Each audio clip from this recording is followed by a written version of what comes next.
Governor DeWine was back in East Palestine today, getting a look at the massive operation underway to remove contaminated soil and water from last month's train derailment. In the meantime, new railway safety legislation is on the horizon. 3 News investigator Marissa Sines has the latest. Nearly 4 weeks since the toxic train derailment in East Palestine, lawmakers are making a push for change in Washington, D.C. It's something that both the federal, the state, and the local, we have to be partners in this. It's a bipartisan bill called the Railway Safety Act of 2023.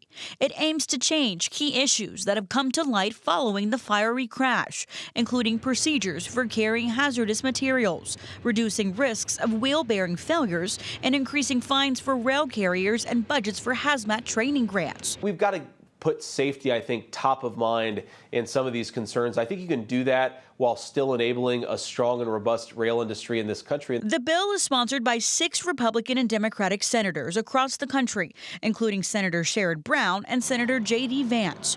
In an interview with Vance Wednesday, he tells us new regulations like these ensure no community has to live through what East Palestine has again. It's also the 1,000 train derailments that we have every year in this country. How do we cut down on that stuff? How do we make communities like East Palestine safer? We reached out to Senator Brown, who wasn't available today, instead writing, quote, "These common sense bipartisan safety measures will finally hold big railroad companies accountable, make our railroads and towns along them safer, and prevent future tragedies."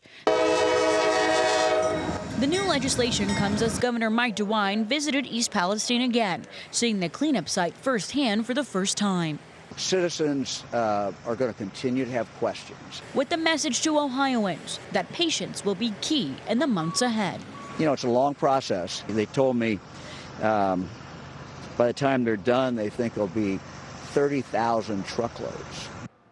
The EPA said today one of the next phases includes digging on both sides of the railway to remove what's contaminated. That alone could take just under 1 month. Now, one more note, CNBC reported today that railroad unions met with U.S. Transportation Secretary Pete Buttigieg and have alerted him that rail workers at the East Palestine site are complaining of illnesses. It's just another push for more train safety. We'll have more on that coming up tonight at 11. Okay, Marissa, we will see you then. Thank you. Sure.